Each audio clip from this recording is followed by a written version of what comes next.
Olá, seja bem-vindo! Está começando mais uma edição do Jornal Toda Hora. Agora são 2h50 e eu te convido a acompanhar comigo as notícias dessa madrugada. Os discursos sobre as obras de saneamento no Brasil são cada vez mais animadores, mas quando a prática salta aos olhos dos habitantes, a situação continua desanimadora. Apenas 5% dos municípios brasileiros estão próximos da universalização do saneamento.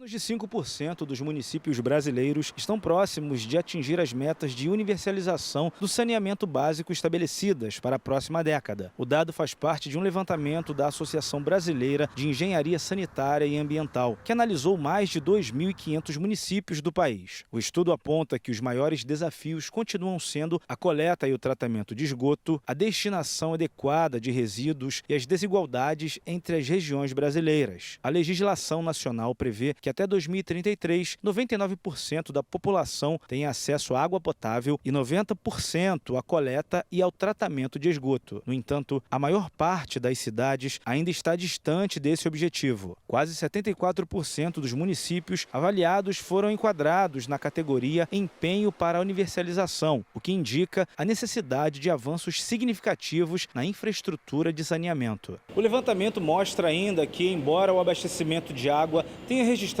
melhorias em diversas localidades, o tratamento de esgoto segue como um dos principais obstáculos. Em cidades de grande porte que estão nas faixas intermediárias do ranking, a média de despoluição fica abaixo de 40%. Segundo a entidade, essa deficiência impacta diretamente rios, mananciais, áreas urbanas e comunidades mais vulneráveis.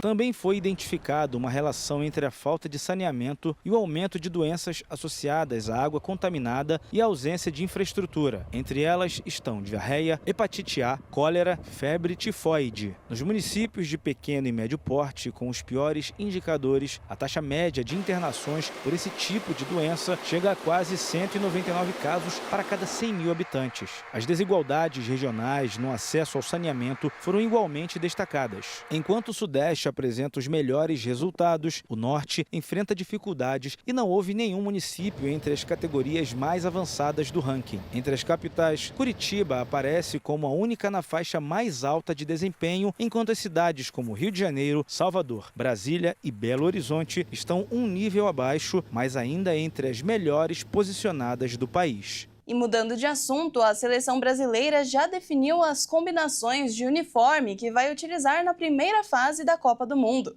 Mas muito antes das escolhas para 2026, a camisa do Brasil passou por transformações que ajudaram a construir uma das identidades mais reconhecidas do esporte.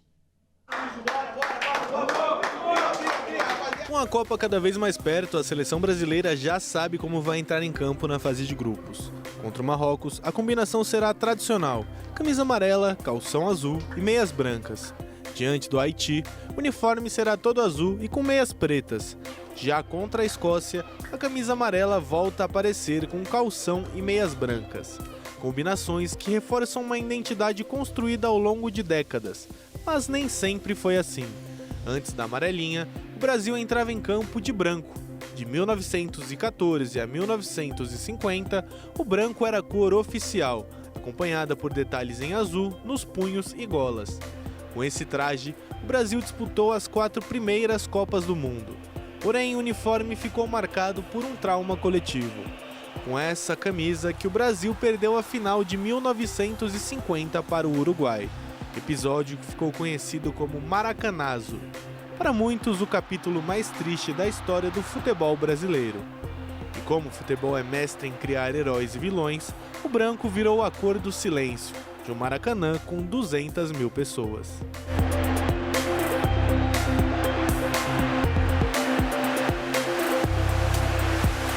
Em 1954, a camisa canarinho, amarela com detalhes em verde, entra em campo pela primeira vez. O criador da amarelinha foi o jornalista e desenhista Aldir Schli, que foi selecionado em um concurso criado pela então Confederação Brasileira de Desportos, sob a justificativa de que a antiga camisa não representava a nacionalidade brasileira, e a condição obrigatória para a criação da nova era a presença das 4 cores da nossa bandeira. Uma combinação que dá certo até hoje. A camisa da seleção foi eleita a segunda mais bonita da Copa de 2026. No ranking publicado pelo site americano The Athletic, o uniforme da seleção perde apenas para a Gana. Mas não é só a beleza que se destaca. A Canarinho também é um símbolo de conquistas e exibe uma quantidade de estrelas que nenhuma outra tem. Basta olhar para o número nas costas para entender por que esta é uma das camisas mais valiosas da história do futebol. A 10, usada por Pelé na Copa de 1970, esteve presente em uma das conquistas mais marcantes da seleção brasileira. E o tempo não diminuiu a importância dela. Isso porque, recentemente, a BBC Sports anunciou um ranking com as top 10 camisas mais icônicas das Copas do Mundo e esse uniforme estava em quarto lugar, ao lado, claro, de algumas seleções mais emblemáticas da história do torneio. A escolha não é por acaso. Foi com essa camisa que Pelé disputou sua última Copa do Mundo e ajudou o Brasil a conquistar o tricampeonato no México. Mais do que um uniforme, ela acabou associada a uma equipe que até hoje é lembrada como uma das maiores da história do futebol. E quem quiser saber mais dessa história pode visitar o Museu do Futebol em São Paulo. O local está apresentando a exposição temporária Amarelinha, que mostra a mudança das camisas da seleção ao longo do tempo. Uniformes que foram ganhando cores e taças ao longo dos anos. E hoje é a única que tem 5 estrelas estampadas.